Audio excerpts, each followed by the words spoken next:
In less than 2 months, I will be embarking on an adventure across North America in this van with my fiance Eden, our dog, and our cat. But as you can see, we still have a lot to do on our van conversion, including putting up our walls. But before we can do that, we need to add frames around the windows. And a few weeks ago, I got a message from this guy, Marcus from Small Town Builds. Yeah, so I'm getting out of the whole live edge thing because like I had the established business and everything, but now it's just all my slabs are going to new homes. And I don't know, I saw this slab and I thought it'd be a very unique piece because I've never seen a piece of birch like this. Yeah, the picture looked awesome. I think like I mentioned in my message, I'm not really sure when I'll be able to use it. Like, a lot of effort is going into this thing right now. I mean, worst case scenario, wood doesn't go bad, so I'll just hold on to it for a while. Oh, nice. Yeah, like there's so much character in the slab that like it was gonna be a console table for my client and then they kind of fell off the face of the earth, so. He had a 7-foot long slab of birch, and considering we're building all of our cabinets out of Baltic birch plywood, it seems like the perfect wood to use to start adding trim. Oh my God, this thing's heavy. Jeez, was this heavy before? Ooh, whoa, that was a crazy single leg squat. I might need to cut this down a bit before using it. Oh my gosh, this thing is so heavy. All right, so first things first, I need to get one straight edge on this slab. I also want to bend these pieces, so this really beautiful grain is going to be tough to deal with. While it's pretty, curly grain and knot holes doesn't really like being bent, so this should be interesting. All right, I think I'll get the most usable wood by cutting essentially down the center. Set up my track saw. This is by far the longest and deepest track saw cut I've ever made, so let's just send it.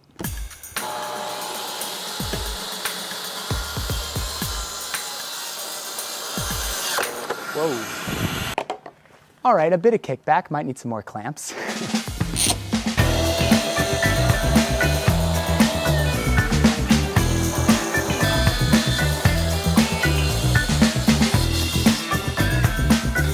Whew. It did not like the end of that cut, but I think we got it. So the boards for the window frames need to be 3.5 inches wide. We can cut that on the table saw, but this is a little big to navigate through on my own. Luckily though, I got my trusty assistant, or partner I should say. Trusting wife-to-be. So I think I'm gonna cut it in 2 passes, one with the blade at half height and one with the blade at full height because this is really thick and hard. Let's get it.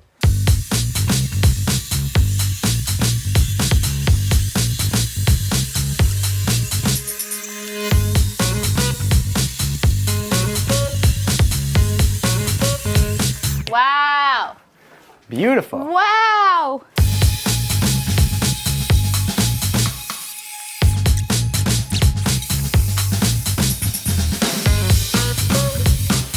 There we go. This one was Frederica, and what should we name this one? Longinus.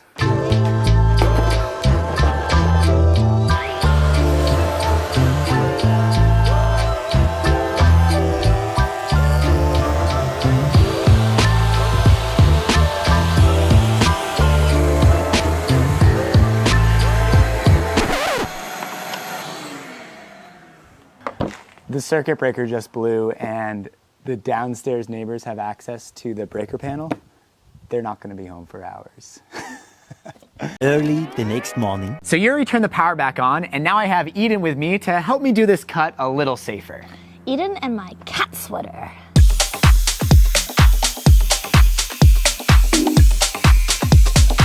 All right, there's our first one. Cool. All right, let's do it again.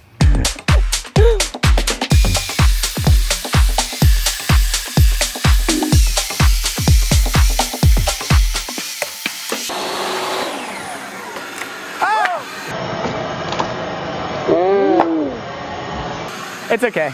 That's what happens when you have knots, and I'm gonna have to make it in multiple pieces anyway.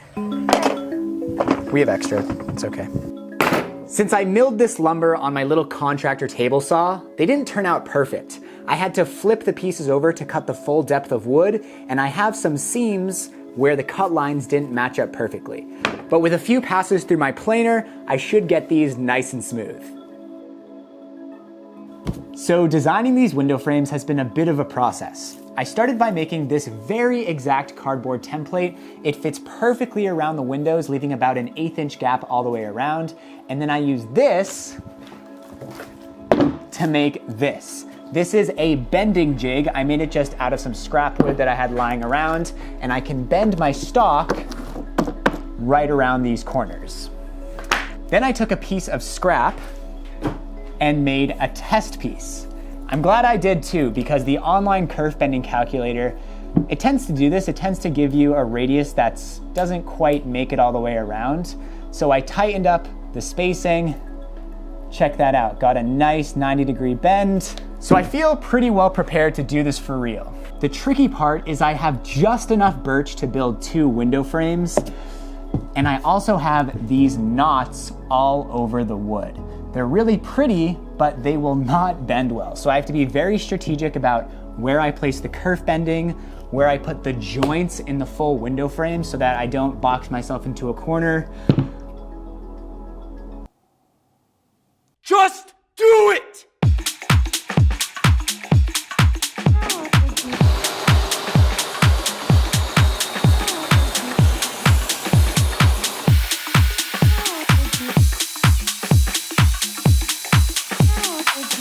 All right, I have to be very careful moving this, and to help it bend without cracking, I'm gonna wet the back with a bit of water.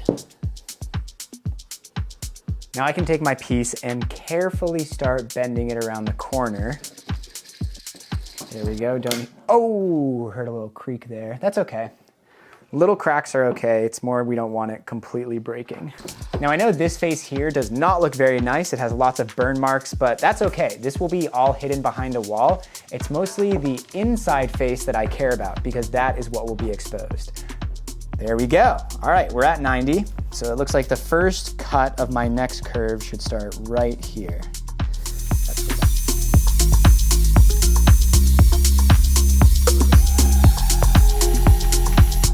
So the thing that's getting in my way right now is this handle on my contractor table saw.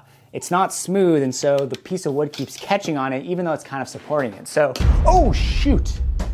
Oh my God, this thing is like impossible to hold.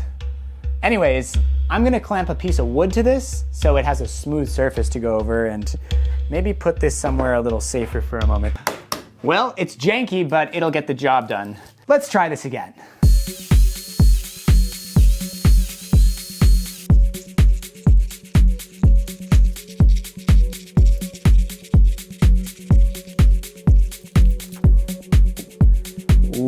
I think I got the spacing right on.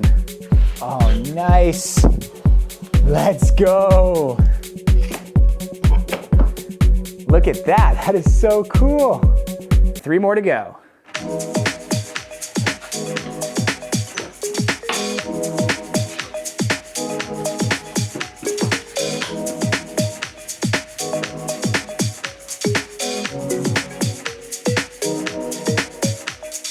Ah, no. I was afraid this would happen. On the second piece, I cut all my slots, I wet it down, I was doing the bending to find the second set of slots, and it snapped. Just for a moment, I left one end unsupported, it bent down, and it's gone. It was just a split second of not paying attention. I don't know if I have enough to finish the frames. I do have a fair amount left of the slab, but just milling up those first pieces took so much time. So I have 2 pieces left, this short one and this pretty long one. I don't know what I'm gonna do. All right, here's the deal. I measured out the remaining wood, and I don't think I have enough to just replace the piece that broke. I could mill up some of the rest of the slab, but I think it's worth a shot to try fixing this piece. So like I mentioned earlier, you're not even gonna see this face since it will be behind the wall. So I have some sheathing tape. This is the stickiest tape I have. And then I made these pieces which match the outer curve. These will stop a sharp point from developing. So instead of it being really intense curve there and then a more gradual curve, hopefully they'll sort of even it out while it's in the jig. That's the plan anyway. We'll see if it works.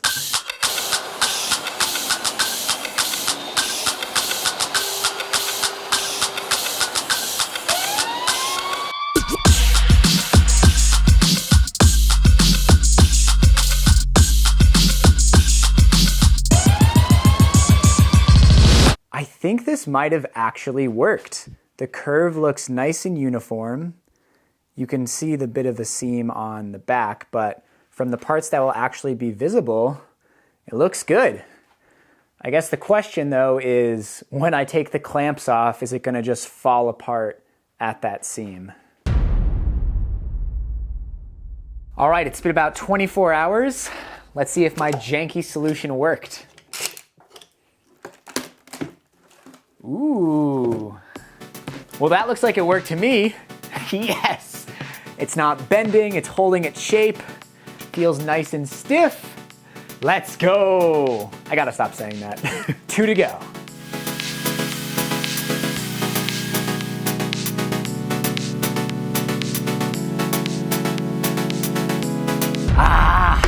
So this piece is split on one end. I thought I could work through it, but as you can see, it just completely delaminated once I started bending it. And looking inside of the wood, it is fully rotted out in there. There is nothing holding that together. So this is currently my final remaining piece of milled lumber. I need to see if I can get what I need from this alone. All right, I measured it out and I think I have exactly enough wood on my last piece of stock to make the last 2 pieces. But since I have no leeway, I'm gonna have to bend directly around some knots and curly grain. This should be interesting.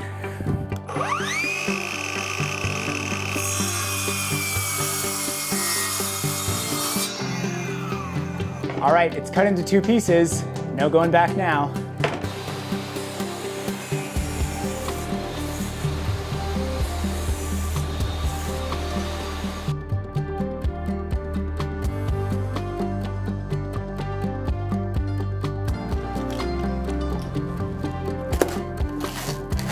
One to go.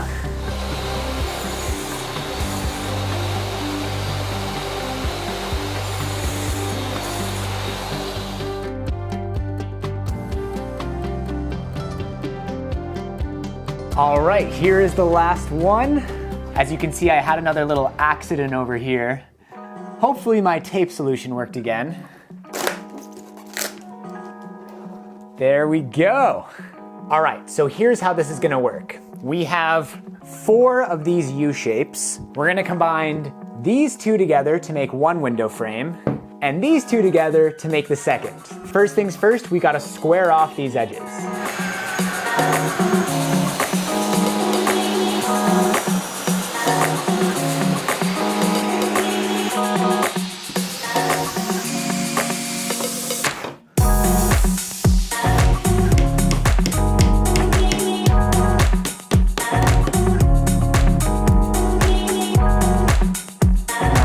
There we go.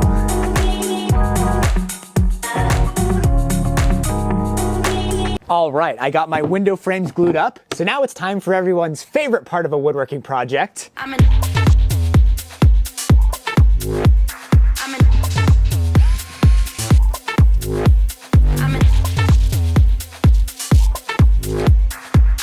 I got the frame sanded up to 120 grit. They're looking great, but while I was sanding them, I realized that they're not very strong.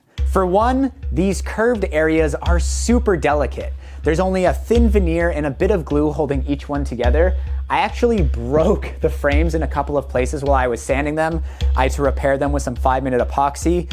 And remember those rotted areas of the slab? Well, some of them are included in the frames. Not only rotted out areas, but big knot holes. So, before we start the finishing, I think that we need to strengthen these frames.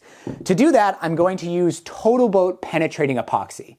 This is a super low viscosity epoxy resin, It will soak deep into the wood, bonding the punky, rotted out areas to the stronger wood. Hopefully a lot of it will get into the radii as well. Make these things a whole lot stronger so that the vibration of the van doesn't cause them to just crack and ruin all this work I've put in.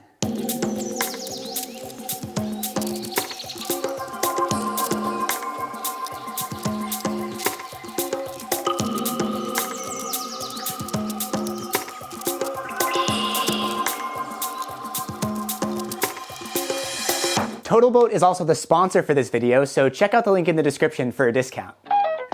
I really like this knot. I want to highlight it on the bottom surface of the window frame, but I want it to be nice and smooth.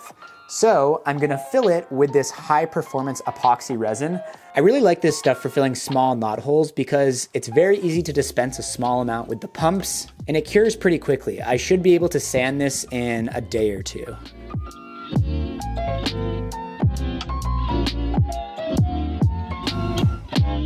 I sanded the frames up to 220 grit, filled the cracks with wood filler, and now we're ready to finish these things with TotalBoat Halcyon. This is a clear, rugged, water-based varnish. I'm gonna do a few build-up coats with the gloss, and then the final 1 or 2 coats with the satin, so that the final finish will be a slight matte. I'm so excited to see these things finished and in the van, and I get married in 4 days, so I gotta finish these up. Let's do it.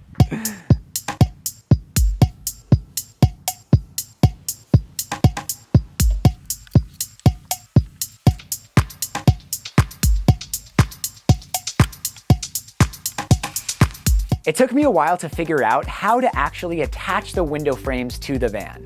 My first idea was to use wooden framing, screw some 2x2s into the metal beams and the furring strips that I've attached to those beams, but because the angles are so weird, I was worried that the connections wouldn't be strong enough and all that work would be for nothing. Then I realized we still had all of this rigid foam insulation. This stuff is super strong. I attached 2 layers of 1-inch thick rigid insulation around the window frames with spray foam and then cut out the outline of the window frame.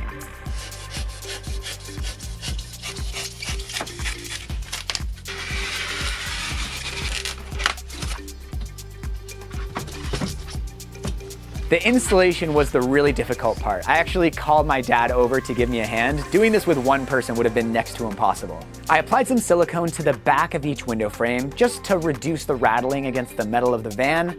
I wedged them in place with 2x2s, got them nice and centered with wooden shims, and then secured them in place with more spray foam.